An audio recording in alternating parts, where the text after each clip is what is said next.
મરઘા અને ગાય આધારિત માથા અને પગવાળા દાખલાઓ તમને પૂછાય તો કઈ રીતે સોલ્યુશન લઈ આવવાનું? તો એક જ વસ્તુ તમારે યાદ રાખવાની છે. શું યાદ રાખવાની છે? કે તમને જે કાંઈ પણ રકમમાં પગની સંખ્યા આપેલી છે એ તમારે પગના અડધા કરવાના છે અને પગના અડધામાંથી તમે માથા છે એને બાદ કરશો. જે કાંઈ પણ મળશે એ તમને હંમેશા 4 પગવાળા મળશે. શું યાદ રાખશો મિત્રો?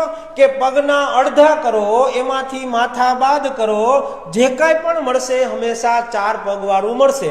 અહીંયા મને કીધું છે કે કુલ પગ છે 140 છે, તો 140 ભાગ્યા 2 કરીએ તો આપણા 70 થઈ જશે.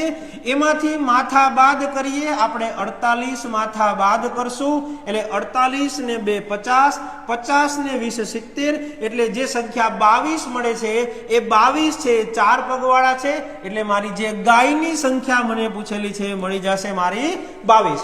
જો મને એને પૂછેલું હશે કે મરઘીના કુલ મરઘીની સંખ્યા કેટલી છે, તો કુલ 48 માંથી 22 બાદ કરી દેશો એટલે 2 પગવાળા, એટલે કે મારી મરઘીની સંખ્યા મને મળી જશે.